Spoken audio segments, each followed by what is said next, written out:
আসসালামু আলাইকুম ভিউয়ার্স, হঠাৎ করে আপনাদের মোবাইল ফোনে কল আসছে না এবং ব্যস্ত আছে বলছে। মানে যে নাম্বার থেকে আপনাদেরকে কল করা হচ্ছে সেই নাম্বারটি আপনাদের মোবাইল ফোনের ব্লক লিস্টে অ্যাড করা নেই বা আপনারা কারো সাথে ফোনে কথাও বলছেন না, তারপরও আপনাদেরকে ব্যস্ত আছে বলছে।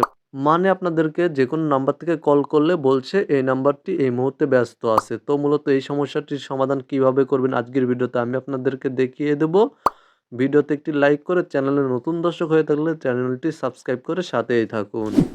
প্রথমেই আপনারা আপনাদের মোবাইল ফোনের নোটিফিকেশন বারে চলে যাবেন এবং আপনারা এখানে দেখতে পাচ্ছেন ফ্লাইট মোড বা এরোপ্লেন মোড নামে এই সেটিংসটি থাকতে পারে আপনাদের মোবাইল ফোনে। জাস্ট আপনারা এই সেটিংসটি অন করে দেবেন, ফ্লাইট মোডটি অন করে নেবেন।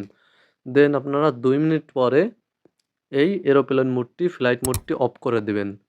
দেন আপনারা চেক করবেন আপনাদের মোবাইল ফোনে কল করে যে এই মুহূর্তে এই সেটিংসটি করার পরে আপনাদের ফোন নাম্বারে কল আসে কিনা, আপনাদের মোবাইল নাম্বারে কল আসে কিনা। এই সেটিংসগুলো করার পরও যদি আপনাদের ফোন নাম্বারে কল না আসে তাহলে জাস্ট আপনারা আপনাদের মোবাইল ফোনটি একবার রিস্টার্ট বা রিবুট করে নেবেন, অথবা আপনারা আপনাদের মোবাইল ফোনটি বন্ধ করে আবার চালু করবেন। তাহলে আশা করি আপনাদের সমস্যাটির সমাধান হয়ে যাবে এবং আপনাদেরকে কল করা মাত্রই কল চলে আসবে আপনাদের ফোন নাম্বারে, আপনাদের মোবাইলে। এবং আপনাদের বাটন মোবাইলে যদি এই সমস্যাটি দেখা দিয়ে থাকে তাহলে আপনারা আপনাদের মোবাইল ফোনের সেটিংসেই ফ্লাইট মোডটি পেয়ে যাবেন। জাস্ট ফ্লাইট মোডটি অন করে আবার অফ করে দিবেন এবং মোবাইল ফোনের পাওয়ার, মানে আপনাদের মোবাইল ফোনটি একবার বন্ধ করে আবার চালু করবেন। পাওয়ার অফ করে আবার অন করবেন, তাহলেই আপনাদের সমস্যার সমাধান হয়ে যাবে। জাস্ট আপনারা ভিডিওতে দেখানো এই ২টি সেটিংস করে নেবেন, তাহলেই আপনাদের সমস্যার সমাধান হয়ে যাবে এবং আপনাদের ফোন নাম্বারে কল করা মাত্রই কল চলে আসবে।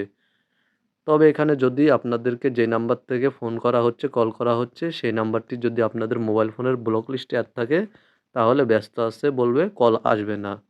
এবং আপনারা যদি কারো সাথে ফোনে কথা বলেন সেই টাইমে যদি অন্য কেউ ফোন করে তাহলেও ব্যস্ত আছে বলতে পারে। তো মূলত আজকের ভিডিওটি এ পর্যন্তই। ভিডিওটি ভালো লাগলে ভিডিওতে একটি লাইক করে দিবেন। চ্যানেলে নতুন দর্শক হয়ে থাকলে চ্যানেলটি সাবস্ক্রাইব করে সাথেই থাকবেন।